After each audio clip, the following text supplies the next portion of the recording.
اللہ کے نبی صلی اللہ علیہ وسلم کو اللہ تعالیٰ نے ساری انسانیت کے لیے، بلکہ عالمین کے لیے، جن و انس کے لیے، بلکہ مخلوقات کے لیے بھی رحمت بنا کر بھیجا ہے۔ اللہ تعالیٰ نے فرمایا وَمَا أَرْسَلْنَاكَ إِلَّا رَحْمَةً لِّلْعَالَمِينَ، اے نبی ہم نے آپ کو سارے عالمین کے لیے رحمت بنا کر بھیجا ہے۔ قرآن کریم میں جب عالمین بولا جاتا ہے تو کبھی اس سے مراد ساری مخلوقات ہوتی ہیں اور کبھی اس سے مراد جن و انس ہوتے ہیں، کہ اللہ تعالیٰ نے نبوت کے اعتبار سے کہ آپ کی بات کا ماننا ضروری ہے، آپ کو جنات اور انسانوں کی طرف، کیونکہ یہ مکلف مخلوق ہیں، ان کی طرف بھیجا، لیکن آپ کو ایک ایسا دین دیا جس کی افادیت صرف جنات اور انسان کے لیے نہیں ہے، اس کا فائدہ مخلوقات کے لیے بھی ہے، چاہے وہ زمین پر چلنے والے رینگنے والے جاندار ہوں، یا سمندر میں موجود مچھلیاں اور دوسری مخلوقات ہوں، یا آسمان میں اڑنے والے پرندے ہوں۔ جب انسان کی زندگی میں اسلام آتا ہے تو اس کی خیر و برکت اور اس کا نفع ساری مخلوقات کو پہنچتا ہے۔ یہی وجہ ہے کہ طالب علم جب علم حاصل کرنے کے لیے نکلتا ہے تو اس کے لیے مخلوقات مغفرت کی دعا کرتی ہیں، یہاں تک کہ سمندر میں موجود مچھلیاں، یہاں تک کہ اپنے بل میں موجود چونٹی اس کے لیے مغفرت کی دعا کرتی ہے۔ کیوں؟ علماء نے کہا اس لیے کہ جب یہ طالب علم دین کا علم حاصل کرے گا اور سماج میں دین آئے گا، خیر و برکت آئے گی، نفع آئے گا، رحمت کا ماحول بنے گا، خیر کا ماحول بنے گا،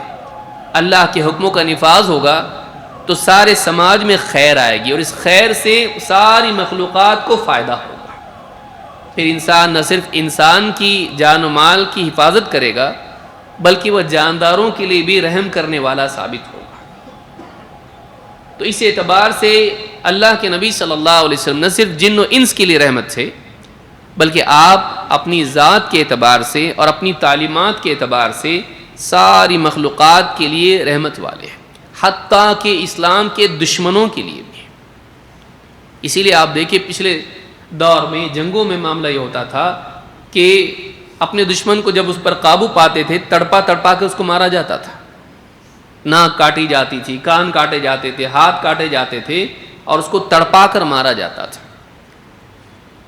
جنگ پہلے بھی تھی، آج بھی اور کل بھی رہے گی، کسی ملک نے جنگ نہیں کرنے کی بات نہیں کہی ہے، اسلام میں بھی ہے۔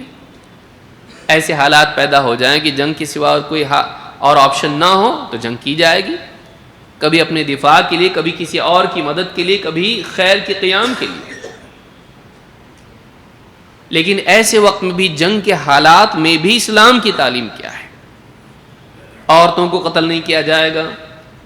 بچوں کو قتل نہیں کیا جائے گا، اور اگر دشمن کو قتل کیا بھی جائے جنگ میں ناک کاٹ کر جو ہے اس کے اس طرح سے تڑپا تڑپا کے اس کو مارا نہیں جائے گا۔ پہلے وہ چلتا تھا، پہلے جنگوں میں اس کے لیے کوئی ممانعت نہیں تھی، یہ معمول تھا، اسلام نے اس کو حرام کر دیا۔ اور عورت بچوں کو بھی قتل نہیں کیا جائے گا۔ اس کے علاوہ اور کئی احکام ہیں، جنگوں میں بھی رحمت کے احکام ہیں، باقی حالات تو بہت دور کی بات ہے۔ جنگ کے حالات میں بھی